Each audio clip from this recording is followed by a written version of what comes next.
नमस्कार प्रिय दर्शक बंधु मु मलय जेना मोर यूट्यूब चैनल आपको स्वागत जनाऊँगी।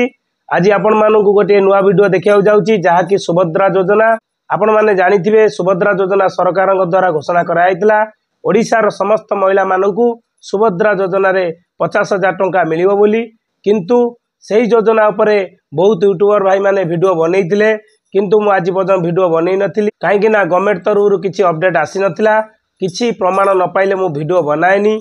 भाई माने तो बनैतिले, कहथिले इनकम सर्टिफिकेट लागिवो, किए कहथिले रेसिडेंट सर्टिफिकेट लागिवो, किए कहथिले राशन कार्ड लागिवो, बहुत प्रकार डॉक्यूमेंट कहथिले जहाँकि बहुत लोक माने पैसा खर्चांतरे पड़िचंती। इनकम सर्टिफिकेट रेसिडेंट सर्टिफिकेट सब किछि प्रमाण पत्र जोगाड़ करिचंती, किंतु गवर्नमेंट तरफ सूचना आसिला परे मो भिडियोटी बनाऊँगी। सुभद्रा योजना केउ माने पाइबे, केते टंका करी पाइबे एवं 50,000 टंका किभली भाबरे मिलिबो, कौन कौन डॉक्यूमेंट दरकार अप्लाई पाई सबकिछि ए वीडियो माध्यम आपण मानकु कहबी। वीडियोटी जदि भल लगे मोर चैनल को लाइक शेयर सब्सक्राइब करिवे, बेल आइकन को प्रेस करी ऑल कर देबे। महिला सशक्तिकरण प्रतिश्रुति को पूरण करने उद्देश्य रे मुख्यमंत्री श्री मोहन चरण माझी आनिचंती सुभद्रा योजना।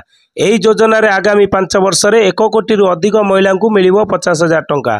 प्रति वर्ष राखी पूर्णिमा रे 5,000 टंका और अंतर्जातीय महिला दिवस 8 मार्च रे 5,000 टंका।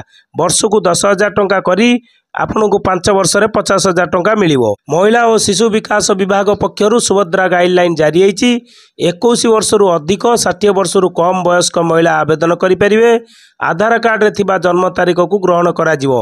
आपनकर आधार कार्ड रे जो जन्म तारीख थिबो सेया को अपडेट करी आपनकर सुभद्रा योजना अप्लाई करि परिबे। 21 वर्ष रु कम जो मानकर हेतिबो से मान आवेदन करि परिबे नाही। 60 वर्ष रु अधिक जो मानकर हेतिबो से मान आवेदन करि परिबो नाही। एवं ए माने पाइबेनी सुभद्रा योजना। सुभद्रा योजना को माने पाइबेनी 1 जुलाई 2024 सुधा 21 रु कम और 60 रु अधिक होई नथिबो। मासकु 1500 बा वर्षकु 18,000 रु अधिक सहायता पाउथिले पाइबेनी। जे कि मासकु 1500 बा वर्षकु 18,000 रु अधिक आपण गवर्नमेंट सहायता पाउथिले ताले एथिरे आवेदन करि परिबे नाही। वर्तमान किंबा पूर्वतन सांसद विधायक होइतिले पाइबेनी। आयकर देउथिले पाइबेनी सुभद्रा सहायता। वार्ड मेंबर काउंसिलर छड़ा अन्य पंचायत प्रतिनिधि होइतिले मिलिबनी। केंद्र राज्य सरकार चाकरी बा पेंशन पाउथिले मिलिबनी। परिवार रो जलसेचित जमी 5 एकर, अणजलसेचित जमी 10 एकर थिले अयोग्य होइजिवे पाइबेनी। अयोग्य हिताधिकारी सहायता नेइथिले तांकठारु अर्थ आदाय कराजिवो।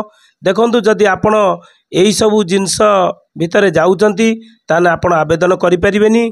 जदि ता परे भी आपण माने आवेदन करिकि पैसा पाउथिबे, जेबे भी एही विषय रे इनक्वारी हबो धरा पड़िबे ताले आपण ठारु अर्थ आदाय कराजिवो। विधानसभा रे उपमुख्यमंत्री प्रभाती परिडांको बड़ घोषणा, जे कि सुभद्रा योजना संपर्क रे बड़ घोषणा करचंती प्रभाती परिडा। परिवार रो प्रत्येक महिला को मिलिबो सुभद्रा टंका। परिवार रे 3 जण बा 4 जण महिला थांतु समस्ते पाइबे। विधवा महिला बा छात्रवृत्ति पाउथिबा झियो भी पाइबे टंका एवं परिवार रो मानदंड पूरण करुथुवा व्यक्ति भी पाइबे सुभद्रा योजना टंका। सुभद्रा पाइबा को निर्धारित फॉर्म रे आवेदन करिबा आवश्यक, जे कि सुभद्रा योजना पई फॉर्म आपणर बाहरी सारची एवं सेही फॉर्म ऑनलाइन ऑफलाइन ने आपण अप्लाई करि परिबे। ऑफलाइन फॉर्म पूरण बा ऑनलाइन ने सुभद्रा पोर्टल आवेदन एही सब फॉर्म पूरण कोटी आपण करि परिबे ऑफलाइन ने बा ऑनलाइन ने। अंगनवाड़ी केंद्र, ब्लॉक, मो सेवा केंद्र रे मागणा रे मिलिबो फॉर्म, जे कि आपण माने मो सेवा केंद्र रे भी फॉर्म मागणा रे मिलिबो, सेठी भी अप्लाई करि परिबे। आवेदनकारी फॉर्म पूरण करी मो सेवा केंद्र रे दाखल करिवे।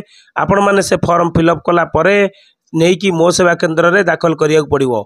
ऑनलाइन काढंतु बा ऑफलाइन आणंतु से फॉर्म फिलअप कला परे नहीं कि आपण मो सेवा केंद्र रे दाखल करिवे। मु डिस्क्रिप्शन ने लिंक टी देइची, आपण माने फॉर्म डाउनलोड करि परिबे। फॉर्म डाउनलोड करी फिलअप करी आपण माने मो सेवा केंद्र रे डिपॉजिट करि परिबे। सुभद्रा योग्य हिताधिकारी को मिलिबो सुभद्रा एटीएम कार्ड। देखंतु आपण माने सुभद्रा योजना रे जो माने पैसा पाइबे सेमानक पई भी एटीएम कार्ड योजना उपलब्ध हबो, जे कि सेमानक एटीएम कार्ड मिलिबो। सेमाने एटीएम कार्ड द्वारा भी पैसा उठेई परिबे। सुभद्रा योजना पई कोन डॉक्यूमेंट लागुची? आधार कार्ड। आधार कार्ड रे मोबाइल नंबर लिंक हेतिबा दरकार एवं सिंगल बैंक अकाउंट, जे कि जॉइंट बैंक अकाउंट न होइतिबा दरकार और बैंक अकाउंट डीबीटी होइतिबा दरकार। काहेकि ना आपण माने जानिचंती कालिया योजना हो किंबा पीएम किसान योजना हो सब डीबीटी माध्यम रे पैसा आसुची एवं ଆପଣ ଯଦି DBT न करेंगे आपण अकाउंट को टंका आसीबो नाही। देखंतु एही भाव में सुभद्रा योजनार लॉन्च करा जायछि एवं आपण माने सेप्टेम्बर 17 तारिख टू सुभद्रा योजनार अप्लाई करि परिबे एवं आपण ATM द्वारा भी पैसा उठे पारे जहाँकि सरकार द्वारा ही नुआ अपडेट आसला मुझे भिडियोटी बनैली आगुरी से भिडियो बनई नी जहाँकि सरकार द्वारा किसी अपडेट आसी नाला। जय जगन्नाथ जय जगन्नाथ।